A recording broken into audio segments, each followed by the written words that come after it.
This is NBC 10 at Issue. From what you'll pay at the grocery store to how your benefits could change, tax reform could make a big impact on your bottom line. And the president has promised a sweeping overhaul. I would say that we will probably start going very, very strongly for the big tax cuts and tax reform. That'll be next.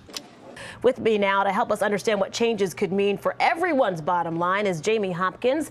Jamie is with the American College of Financial Services. He is the co-director of its retirement income program and an associate professor of taxation. Jamie, thanks for being with us. Yeah, thanks for having me, Aaron. All right, first of all, help us understand what changes Mr. Trump wants. He has promised that the rich will pay their fair share, but what about the other income levels? Yeah, so we don't have a bill yet, so that's the big starting point. So we're still listening to what he said during the campaign trail and trying to match that up with what the House is kind of talking about too. Now, he's talked about simplifying the tax code. That's the clear message. Right. Simplify, so you can fill out your taxes on a note card, right, and send it in. Would be nice, right? Yeah, and almost every American says, you know what, I'd like that. I would like a simpler tax code. Most people don't understand what's in there. But then it's the devil's in the details, right? So we have to wait a little bit and see what happens. But Trump really proposed taking our 7 tax rate brackets down to 3. And so kind of lowering the top tax bracket down and lowering the other ones down too. So at first glance, it would look like almost everyone's going to see a lower tax rate. Now, your effective taxes, it's not as clear because we've got to wait and see what deductions are removed or added. So is his plan much different than what most Republicans want?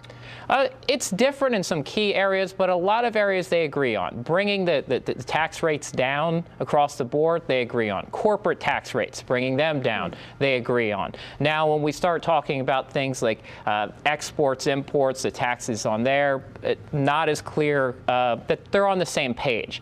And they talked about, healthcare being, a surprise on how challenging it is. Well, really, the Affordable Care Act maybe impacts about 100 million Americans directly, because a lot of people are on their employer plans. Now, taxes basically impacts all of Americans. And so all of a sudden, that makes it more complicated in and of itself to get on the same page. So you talked about import fees. How could that change? What does that mean for the average American? We hear import fees, we automatically think, okay, our avocados are going to cost more. And actually what President Trump's been talking about is really a tariff on imports. And so if that's 20%, then the avocados in the store are going to go up by 20% or pretty close to it. Tariffs tend to get passed on directly to the consumer. So if that's part of tax reform, it's going to hit your pocketbook. You are going to spend more money on goods that are being imported. Now, there's also a term that's out there a lot, the border adjustability tax. That's complicated, to say the least. It's not exactly a tariff. The idea there is that you make imports a little bit more difficult to come in, and that helps support exports. The idea there is, maybe some things being imported become more expensive, but the U.S. dollar is supposed to grow, our economy is supposed to grow, so that it hopefully offsets some of those costs. But it's not the same thing as a tariff. So who are the winners and the losers of this plan, as far as we know right now? Yeah. Well, the corporations are big winners. That one's clear. If we go from a 35% tax bracket to something around 15 to 20, that's a clear winner. And Morningstar, who does a lot of work on kind of corporate valuations, they said some corporate valuations might rise by 30 to 40% under this. So if you're invested in those stocks, also you're going to be a winner there. Now, for one of the scary parts, we kind of say maybe the sacred cow is the home interest deduction for your mortgage and charitable deductions. Now, both of them are, I think it's going to be hard to pass getting rid of those two, but they've been discussed. And then we'd see clear losers, right?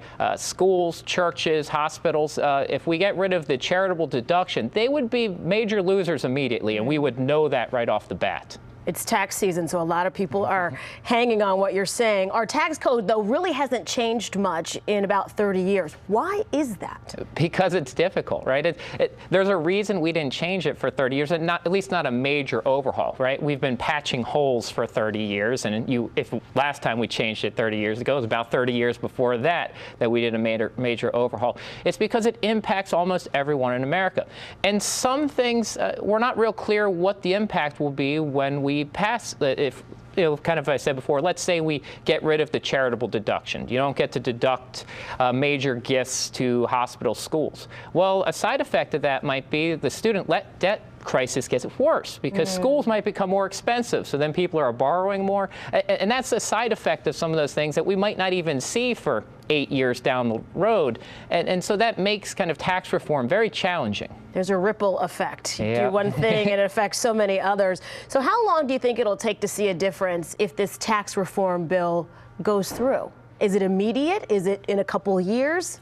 Yeah, I think what they want right now is to have a bill out in the next 2 months and then hopefully be voting on it this summer and then having a lot of those tax laws come into place next year. So this year's taxes, they're not going to change. Next year's taxes might. And we're really talking about next year's taxes being, 2018, so when you're paying them in 2019. Probably the taxes and the income you earn this year is not going to be tremendously impacted. All right. A lot to look forward to and see what happens, how this all shakes out. Jamie Hopkins, thank you from the American College of Financial Services. We appreciate your time this morning. Thank you for having me. All right. Well,